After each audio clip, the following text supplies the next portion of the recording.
example, the colours and things. Which is brilliant. Isn't Big talented? Yeah, no. I think it's really wonderful. Yeah. I think it's amazing. And I'm intrigued as to what. Well, that's the one Ryan is. Works, you see.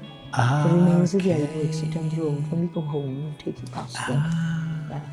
So we all grew up. Oh, and that is Shirley Bassey.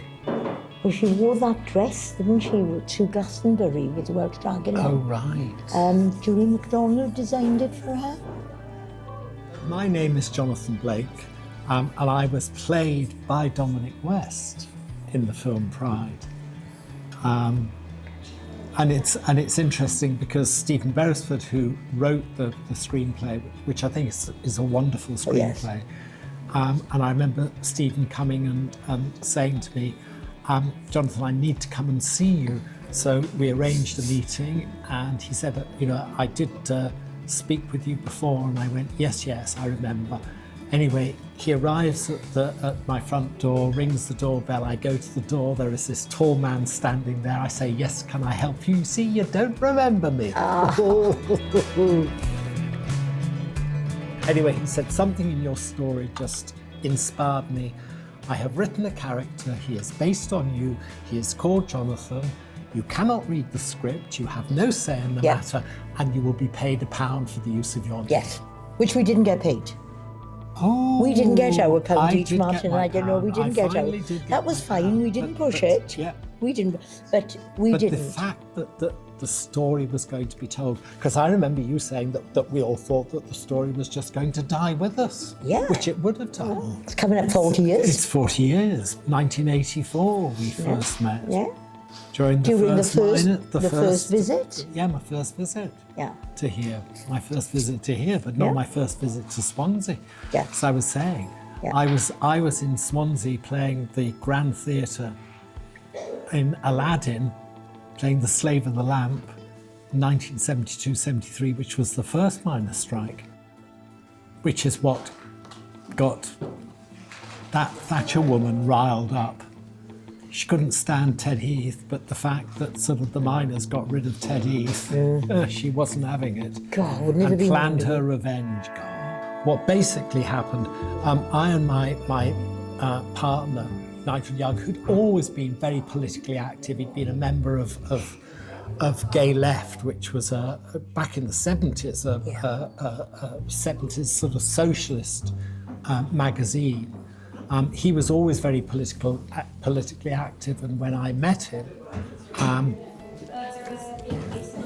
Lesbian and Gay Men Support the Miners was being formed because we felt it was really important that we should support the miners in any way that we could, because we as gay men knew exactly what the state could do in terms of the hell that they could sort of make your life.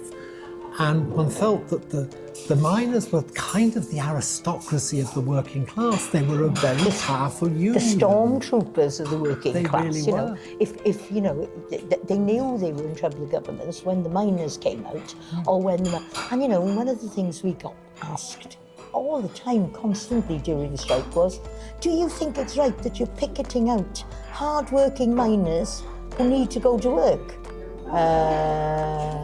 Yes. And then they say, why is that? Because there is one law in a working class family, trade union family. Thou shalt not cross a picket line. Absolutely. Any word that you don't understand in that? Yeah. But we really felt that they didn't actually understand quite what they had bitten off. Yeah. And so it was obvious that we wanted to give our support. What was interesting was that there was already a connection between Delise and the Young Communists. Mark Ashton, who was one of the co-founders of Lesbian and Gay Men Support the Miners with Mike Jackson, was a young communist. So there had already been this connection that was made. So it seemed obvious that we would connect with them.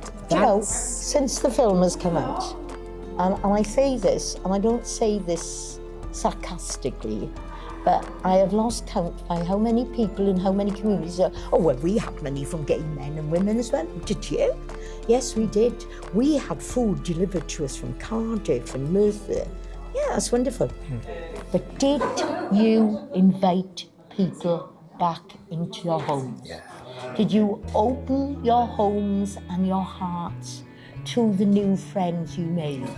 And it was all about us listening, learning, seeing the parallels, not the differences. Yeah. And the shocking thing was that there were so many parallels, wasn't Absolutely. it? It didn't matter what our sexuality was, it didn't matter what our politics were.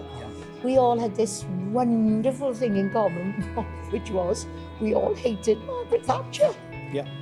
But what was, and I think which is something to me which is really, really important, after the strike was lost, and it was lost. No, I won't say But, that. well, fair I enough. can't. You won't. No. But I can't. but what happened was that the South Wales miners put pressure on the National Union of Miners to use their block vote to get lesbians and gay men their rights. Yeah. And they got it they enshrined into the Labour Party manifesto. And people for years had been trying to get that, and it never happened. It would, we'll do not it. good this We'll get next there. year. We'll next get year. there. We'll But get there. this time, and then the National Union of Miners got their other sort of mining brotherhood to also use their block vote. So eventually, lesbian and gay rights were in the Labour Party manifesto. And when finally Tony Blair's government got to power in 1997, eventually they enacted civil partnerships. Yeah. And that is amazing. And people do not know enough that it was trades unions and trades unionism that got lesbian and gay rights their votes. And I think that is a really, really important question.